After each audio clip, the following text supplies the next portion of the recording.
Welcome to tonight's District 5 United meeting. This is Juan Estrada, and we're fortunate to have two of the Charter Review Commissioners here with us today to provide information about the Charter Review Commission and its work.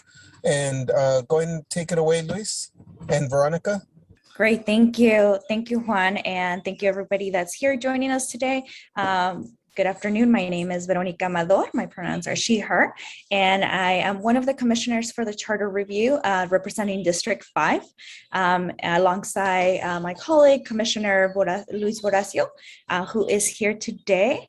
Okay, yeah, hey everyone, Luis Barocio, fellow commissioner on the Charter Review Commission, but both of us were selected by Council Member Magdalena Carrasco to represent D5.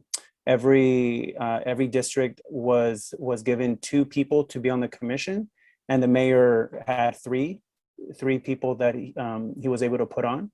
So the commission is comprised of 23 folks, and we're happy to serve, right? So and we're also happy that Juan has invited us to speak with you, and we have a couple of materials that we can share with you that we can present today, and also provide you some links. So do you just want us to kick it off, Juan? Yes, go ahead. Okay, perfect. So let me just orient us real quick. I'm going to share screen. Okay, and Commissioner Amador and I will tag team this presentation. We've been on this commission since January. The first part of the year, it was pretty much a study of the different directives given by council, and by directives, basically they have given us 5 different things to look for, right? Things to work on.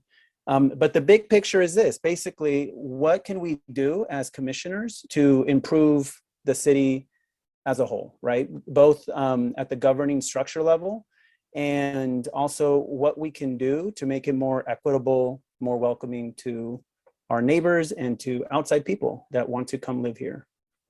Commissioner Amador, what would you say about the first half of our experience on the commission?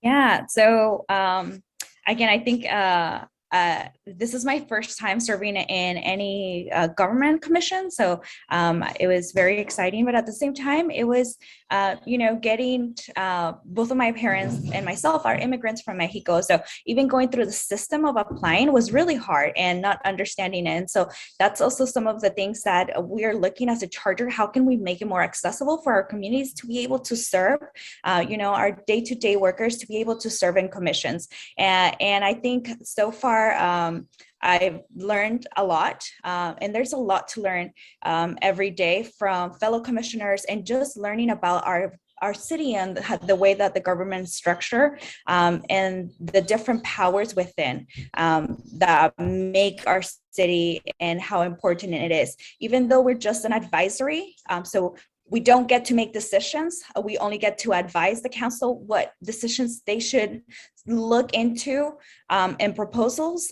We are really fully dedicated in doing the work and hearing out from our community and community members. Perfect. Yeah, likewise, a little bit before we dive in, obviously, you may have seen us in the community, you may have not seen us in the community, but just to give you a brief overview, I work at James Lake High School.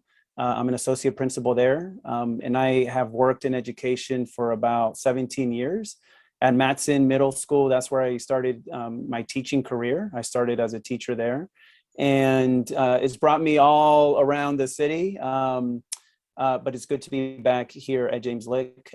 And I used to be at Curitan. So I've worked in Alum Rock and Berryessa, and now I'm in Eastside. So I don't know, Commissioner Amador, if you said a little bit about yourself, just so folks know that, hey, we're your neighbors. We're here to do the best work for you. and in D5. So I don't know if while I was in the living room, you said a little bit about yourself. No, thank you. Thank you for reminding me about that. And thank you, Commissioner. So yes, I'm also very much here in District 5. And I was previously a former teacher as well. I taught special education, and I was also a middle school teacher. And I shifted a little bit of my work, and now I'm working in Sacred Heart, and I'm working still on the education department, and I do a lot of the data analysis within our community as well. And so again, we're like Commissioner Barocio said, we're your neighbors, and we're here to support and really get your feedback and get the community input that we need for this charter and for other commissions as well. Yep. Perfect. So with that said, we have this little media clip here. So if you would like to take a screenshot, if you're on your phone, or if you just want to jot down this bit.ly. So this bit.ly here gives you access to all the things that we've done, right? It gives you the recordings to all of our commission meetings since January. It gives you access to the agendas. It gives you access to who's on the commission. So if you go to it, it will basically take you to a website. I'll take you to this website. So it'll take you to a city website. And what I can do is drop this in the chat so you can have it. I don't know. Okay, here we go to everyone. So if you want to do some further exploration, there's a link in the chat. And like I said, it has all of the resources, all of the dates of when we meet. So these are our future dates here. So we just met on Monday. And the first part is the commissioners listening to guest speakers and having folks educate us about the topics that we're charged with tackling.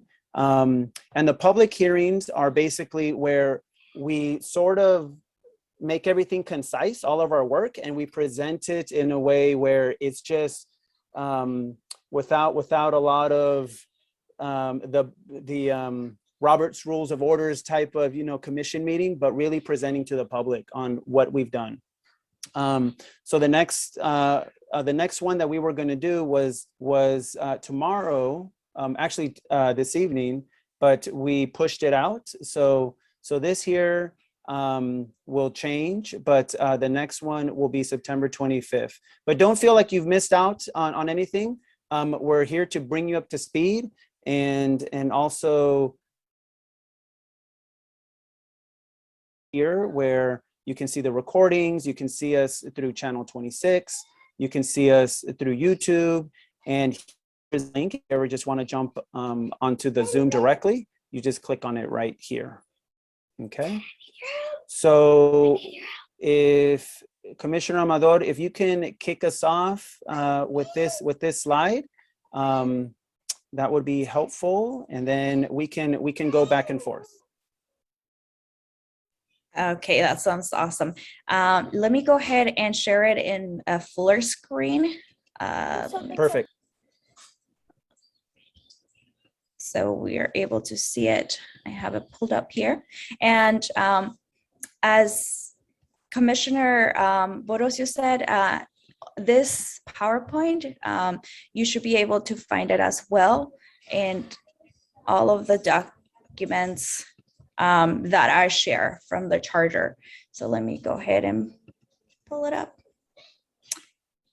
Okay, so this is, we're going to talk a little bit about what is the charter and how does this affect you, right? Why is this important to our daily life? And a construction project, if a construction project is delayed, it's because slow city permit, which negatively affects business and workers. The housing crisis is affecting quality of life in the city. And so currently the city manager is solely responsible for overseeing the oversight of department head, staff, and city services, right? So these are like some feedback that the city has received from our community members about things that have been delayed within the city. And so one of the things that we're looking about is, should the mayor be able to oversee staff, or should this be left to a professional city manager? And so currently, city manager is who oversees the staff. It's not the mayor. And that just gives a different kind of power. And I know Commissioner Barocio, maybe in a little bit later, can talk a little bit more about, he is on a subcommittee who is looking more into the mayor powers, and he can give us a little bit more on what they've done. Do you want to say it now, or?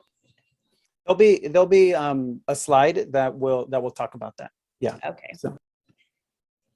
Okay, and then as we go on, again, right, the community is unhappy with decisions by city staff about policing or legal issues. We saw this very currently last year when we saw many of our George Floyd, Black Lives Matter, different protests around the city that were going out and talking about the policing and issues, right? And as we know, that is something that is keep coming back to. And so currently only the city managers can remove the chief of police, and council needs a majority vote to remove the city manager or city attorney. And again, this reflects back into who should have more power, right? Because this is something that community has said, well, we need this to be done. However, it can be done because different powers have different ways of arranging or making decisions. And then again, another thing is residents want a strong voice in and to see more transparency from the city government. And so currently the public has options such as voting, speaking at council and commission meetings, or running for office. Should the charter revision changes be focused on certain departments or establish more citizen oversight? And again, as we are talking about, I think Zoom really brought in that possibility for having more community input, more voices, right? We're doing hybrid council meeting, which is really awesome to see, being able to be somewhere else and not present at council, presently present, but being able to hear it and give comment. That's something that we saw over the pandemic that was created, and it gives more opportunity for more community to participate in this. And that, again, this is something that as a charter we're looking at. What should we, how should we be establishing for our community to be able to provide their feedback and to be able to provide and give their input and have a voice? And so now I'm going to pass it to you, Commissioner Barocio, on talking what is the city charter. Yes, perfect. Thank you. So a city charter is like our little mini constitution, right? It's basically one that was created. The last revision, I believe, was in '85, but it was created maybe around the '70s. So this is where a group of people got together and said, all right, look, these are the things that we want to hold true for our city of San Jose. And it's gone through a couple of revision processes. But most recently is what we're doing this year, right? We're taking a look at it one more time to see what could be enhanced, right? What can be done in order to make it more contemporary, a little bit more equitable, and invite new voices to the table. So the California Constitution enables voters to adopt a city charter that allows for authority over municipal affairs. Basically, we can decide on certain things that we would like to see in our city. For example, the police force, right? The city police force, how we do our elections, appointments, removals, compensations for city officers and employees. So all of that is baked into the charter, and what can be amended is through what we're doing right now, through a charter review process. So, and then the next slide gives a breakdown.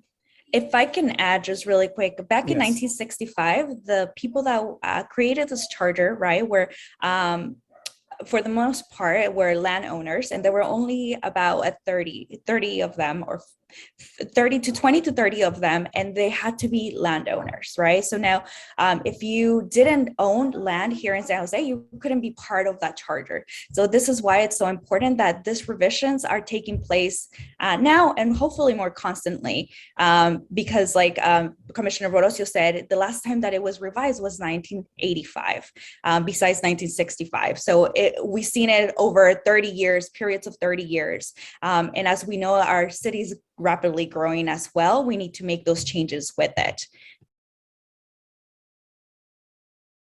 Perfect. Yes, thank you for that context, because I think that matters. Back then, we didn't have 10 districts, right? And as you heard, it was only a select few San Jose residents that were invited to the table to create the charter. But now this is where we come in, right? So the fall of 2020, so this is last year, the City Council said, all right, well, hey, we need to make up our minds on a couple of things. Why not hear from the people?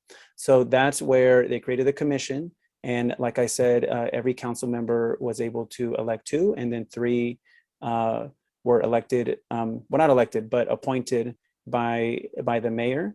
And then these are our 3 big buckets, right? These are our 3 big areas that we're looking at. One is a type of government. So there's 2 models that in the next slide I can get into. And basically we're looking at what's appropriate for us, right? What would be the best governing structure that is a good fit for the San Jose of today.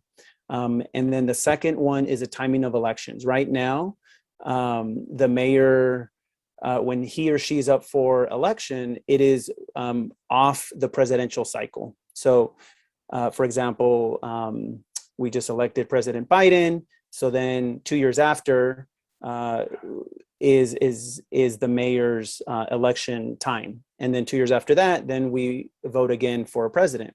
So there's pros and cons to that.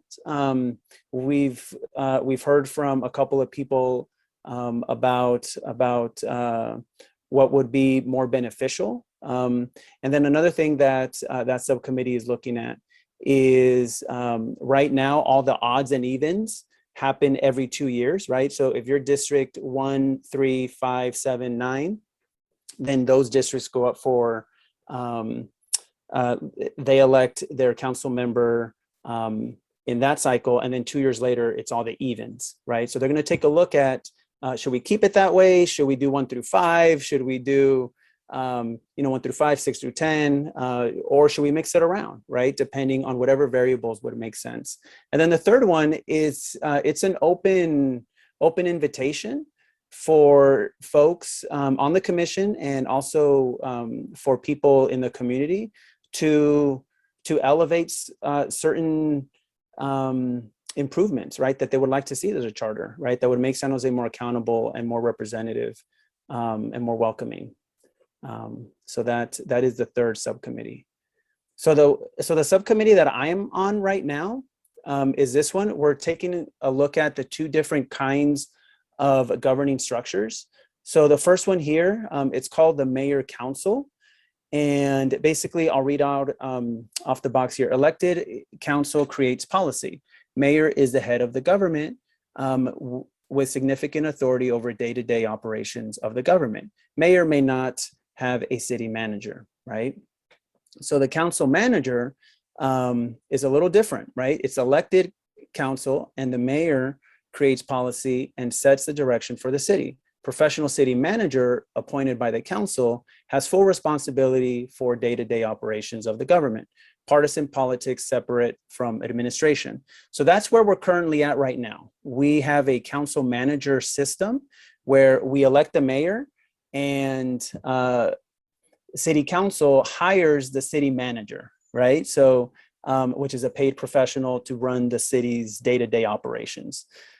So the way that you would, a good parallel would be, if you're familiar with school boards, it's where, for example, Elaria Bauer, she is the superintendent of Alum Rock. She's in charge of the day-to-day, right? And then you have Corina, who's a president of the Alum Rock board. she's in charge of the oversight. So she's like the mayor of Alum Rock District, where Eladia is like the city manager, the district manager.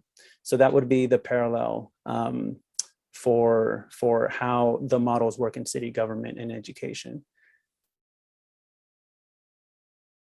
Okay, so cities can change, right? Cities can change their type of government. So that's kind of where we're at. We're at what makes the best sense for us. Different cities do it differently. Oakland, San Diego, San Francisco, they all have their version of what works for them. So we're just exploring what works for us. Should we keep it the same way? Should we adopt a couple of things from the mayor council model? Or should we totally switch over to the mayor council model? And then this is just another slide of just the nuances, the little details that go into the two different types of models. So for example, in the mayor council model, again, 10 council members, the mayor's elected at large, and every 4 years, the odd numbers begin in 1994 and the evens in 96. So that's kind of what I was talking about, is the different districts go up for election for their council members every 4 years, but they're offset by 2 years. And then the city manager, well, what do they do, right? Well, they do a lot, right? So the city manager is the chief administrative officer. So they run all the departments. Mayor proposes candidates for the city manager. Council votes to approve the city manager. So there's that check and balance there. City managers may be removed at any time by a vote of the council or a recall election. So those are the times where if there's displeasure with the city manager in how he or she is running the day-to-day operations, then there's a process for removal. And the city manager hires and supervises all other city staff, aside from the city attorneys, the city auditor, city clerk, and independent police auditor. So basically, say the Parks and Rec director, right? So they hire those directors, and all the other departments. They hire the higher level executive staff for the departments. All right, and then these are just some questions to consider. So at our commission meetings, we definitely have invited the public to raise their questions, right? To raise their thoughts and concerns. So this is where we ask you to continue to ask questions, provide feedback in the discussions going on. We definitely would love to incorporate that. So for example, what is unclear or where do you need more information? We definitely can fill that void or that gap of knowledge. What is working in San Jose? Like, what do you think is going well, right? We need to champion that. And what do you think can be different? And that's where we come in. We can definitely voice that. Yes, and just to add a little bit more as well, we understand as commissioners and I think as the charter commission that, reaching out to all San Jose it's definitely hard, especially when we're in such a short time. And so another thing that we did was contract with different CBOs, so different nonprofit organizations, to help us reach out to different community members and their community to be able to explain what is a charter, and actually I just saw that Luna, I forgot, that's the acronym, but Luna here in East San Jose is going to have in Spanish, what is the charter? And so explaining a little bit more to the community in Spanish, specifically in Spanish, what is the charter and why is it important? And so that's what we contracted with our CBOs to be able to gather more feedback and to, help us and gather that feedback and be able to communicate more with a community as well. And it is, it's definitely, as we know, getting into commissions or just meetings can be very hard and challenging. So having them be partner, having that collaboration has helped a lot because we're able to hear what communities also saying. So I definitely recommend also looking at the different partners, but you have us here as well and reaching out to us. And then a little bit on the commission. I know that this PowerPoint does not go on the other two subcommittees. One of them, which was the timing of the elections, which Commissioner Barocio talked about. And that was something about if we're changing it or not. And it's something that as commissioners, it was already heard. So besides just kind of giving our input, we have a lot of study sessions. What we call study sessions is where we bring professionals from the field to educate us, to provide us with that information, and really disseminate their opinions of, what have they seen work and what haven't they seen work as professionals in the field. And so the voting and elections had their time where they were able to have study sessions. They also presented their recommendations, and one of their recommendations was to move the mayoral election to presidential election. And this, was a lot of evidence that this would provide a lot more of our community to come out and vote, because we've seen such a low turnout when it is not on a presidential election. So that is one of the recommendations that was passed.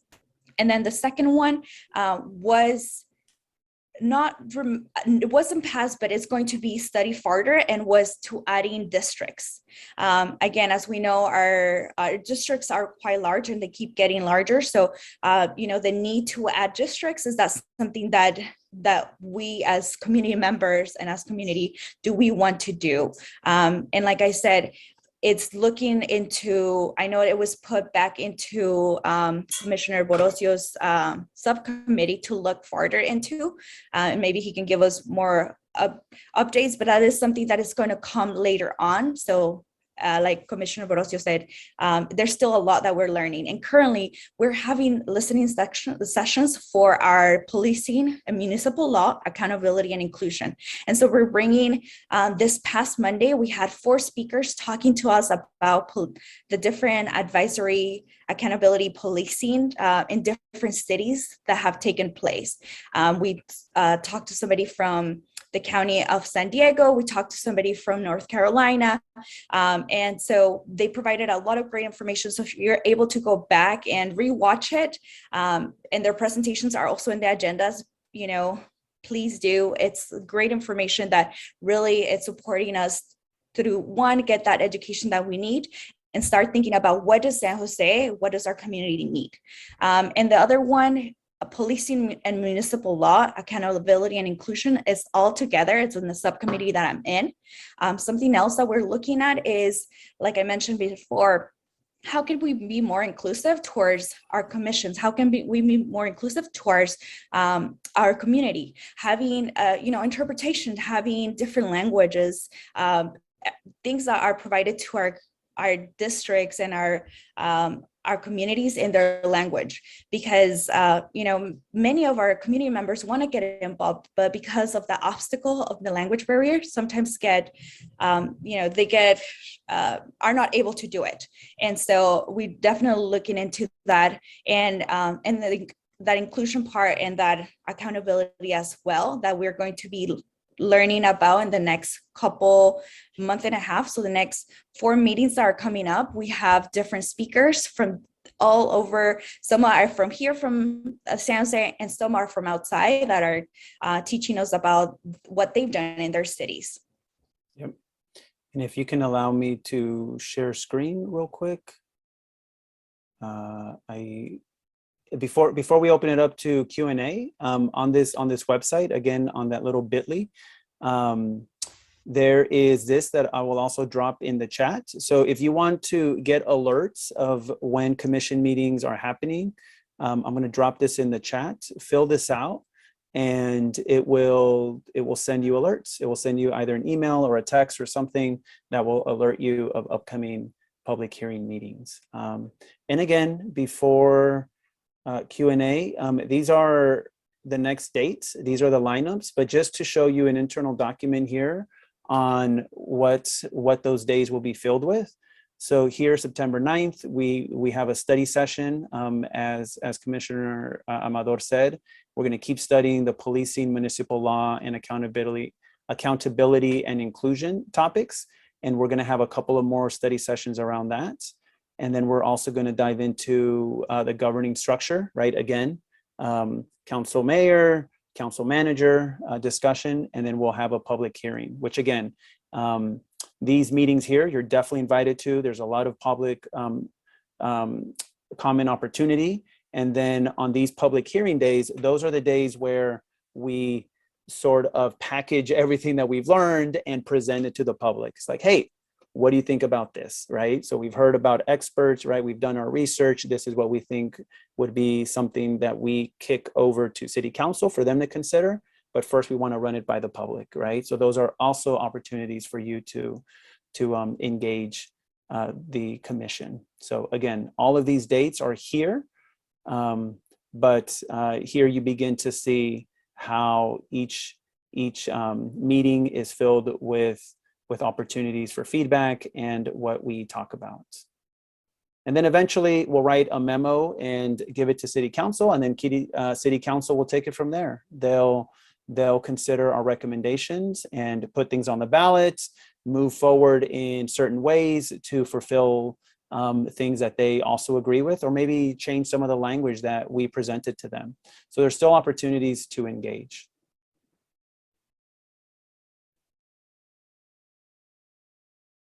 So Juan, we'll kick it over to you to facilitate the Q&A if you don't mind. All right. I'll go ahead and, Daniel, it looks like you have a question.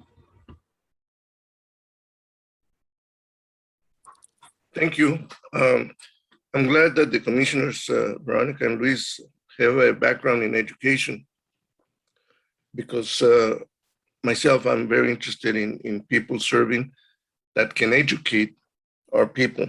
I'm going to speak on behalf of Hispanics because that's my ethnicity. I'm concerned the fact that it's overwhelming, the meetings that you're talking about, and both of you having a background in education and knowing how bad our students, our Hispanic students, do from elementary to high school, the dropout, the fact that they don't go to college, etc. I see a problem bringing the parents when they themselves do not go to the schools meetings. How can you reach them? Is there a procedure that after all these meetings that you talk about, how can you minimize or put it together, condense it in a well-structured way that the community becomes involved and their voice, first of all, that they can understand, because this is like a new, the parents have not gotten involved in the government, in government issues. And presenting all these meetings that you talk about, they're going to be lost. And how can you really have their voices heard when they have not been involved in the politics of knowing the importance of this commission and being able to have those voices transferred to the city hall where the decisions are made? I see it difficult and you must, I'm sure that you had to agree that our people, at least Hispanics, have not for many years, and I've been a resident in San Jose since 1960, and I have not seen grown the way the Vietnamese and the Chinese and other subcultures have advanced. We're still in the back of the train. All right, so I'd just like some comments from you as to how you're going to address those issues. Yeah, let's give them an opportunity to respond. Veronica or Luis? Yes, thank you. And thank you, Mr. Reyes. Thank you for such an important question. And like you mentioned, right, many, as an educator, having parents sit at the table and disseminate how does our education system even work, it's also very challenging, right? And so having them even come in again, partnering with the different CVOs, with the different organizations to help us disseminate that information, to provide that in Spanish, because it is really hard. And so, in something that our subcommittee is working on is having one of the things that we are going to present as a subcommittee later on. I'm not sure if I think I can say this, but it's going to be most likely in charter, it's called in charter 10, in the charter review, in the charter, it's number 10, and it's about inclusion. And it's having a kind of like a city structure 101 that the public libraries are able to provide in different languages. And so being able to, that the city takes that, that the city council, that the city takes that into consideration of like, we need to educate using within our own platforms, such as the library, such as different outlets to educate our communities, especially communities whose primary language is not English, to be able to provide them with that information and, be able to not just provide them and educate them on the way that our government system works and how they can get involved, but actually bring it into the table to sit in commissions. We were looking at some data as well on the commissions, right? And we saw that District 5, about only 5% of our people from District 5 apply for commissions, only 5%. Looking at different districts, it's higher. District 10, it's about 20%. So that tells us, again, what we already know, right? But it's another way of showing why we need so much of that to be input into our library systems, to be able to, in a way that supports our community, be able to provide them with that information and be able to have them out there.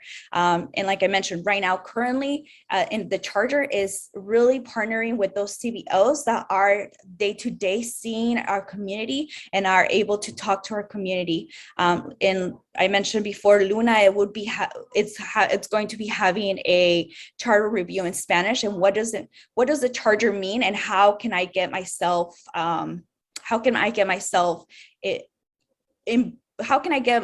involved, and why is it important? And so that's for me. Commissioner Barocio, would you like to add something else?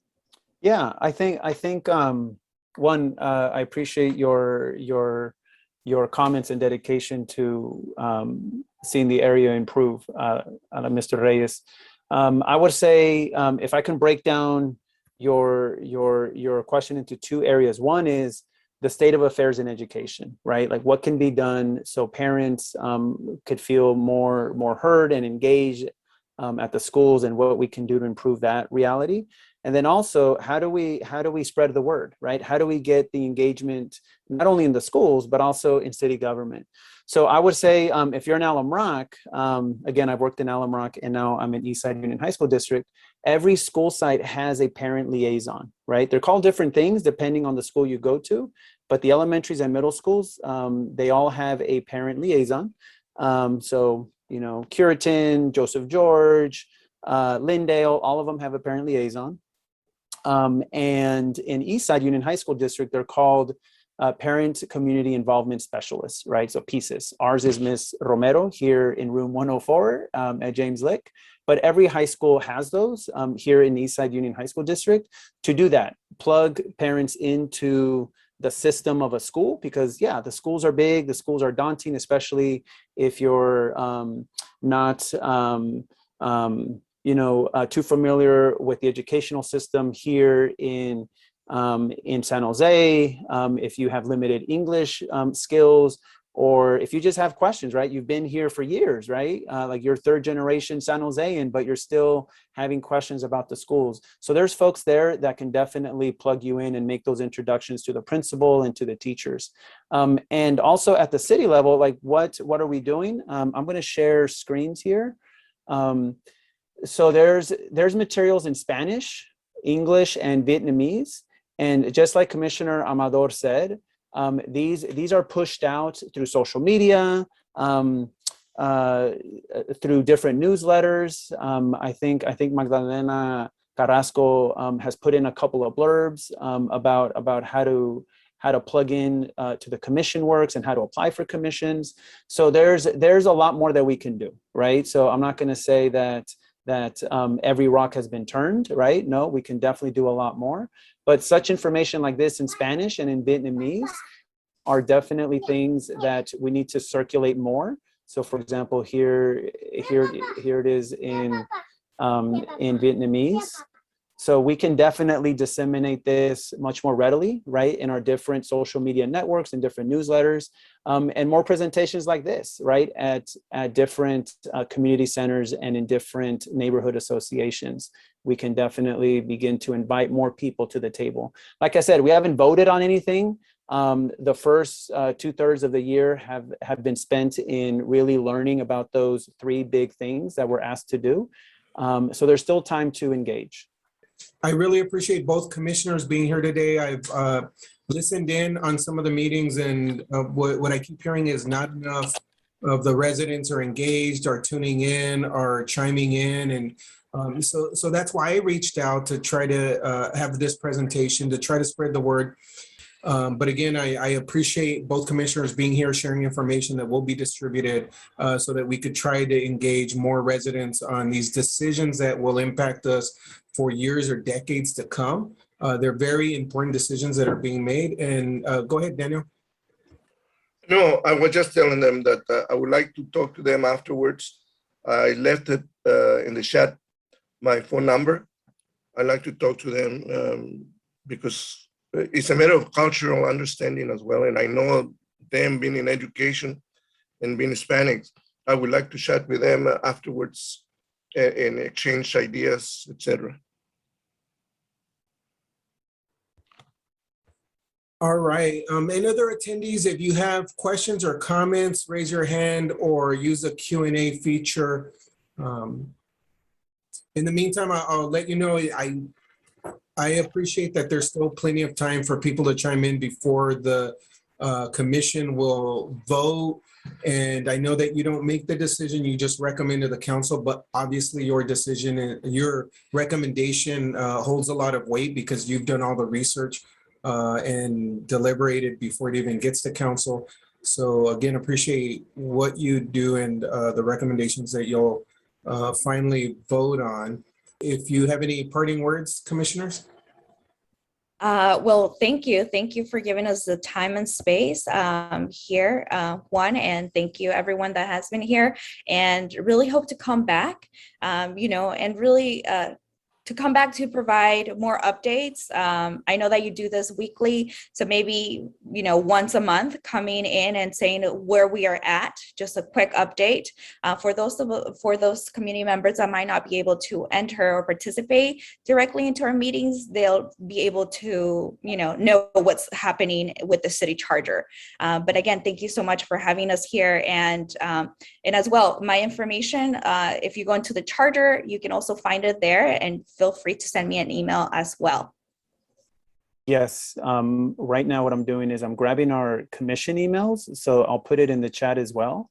So we definitely invite you to email us and reach out to us. I'm just trying to find, there it is, the second email. But yes, so again, it's been a pleasure to be here. We definitely would love to, we definitely love to share this information, right? And I'm going to drop our emails here. So we definitely invite you to keep the, oh, it took away the emails. I'll go back as soon as I'm done with these closing remarks. I'll put in our emails there. But yeah, just like Juan said, there's still time to like tune in, ask questions, see the study sessions. See how they're going. Again, the bit.ly, I'll put it there for you to check out and share among your networks, among your friends and neighbors. We average about maybe 65 attendees, about 30, 23 of us commissioners and city staff and city attorneys, and then we have a consultant. So about 30 of that 65 are on the panel side. And in terms of the audience, we have about 30 to 40, right? We have about 30 to 40, and we have some committed folks that at every meeting since January, always raise their hands, always have something to say. And those folks probably around 5 to 10. And then there's folks that just, when they have time in their day, right? Or they're really interested in a certain topic, they circle it on their calendar and they attend that one and they comment on that one, right? So we just invite you to kind of stay tuned. I'll drop the bit.ly there for you to see the topics that are coming up. Yeah, the best way to reach us is through email, or giving us your contact information in a private direct message here on Zoom. So we have Mr. Reyes's cell phone. So I'll call you tomorrow, Thank you. Mr. Reyes. But yeah, we would love to keep the conversation going. We do have one other question I hope you can answer, which is David Eisbach says, and David, I tried to promote you to panelist, but I don't see you, so I'll read it. I understand that the mayor be elected in coordination with the presidential elections. Where does the council elections go? Are they coordinated with the national elections?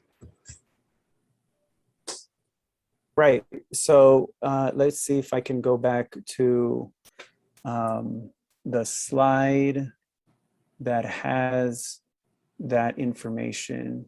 Okay. So right now, the city mayor, right, of San Jose is elected when we elect the governor, right?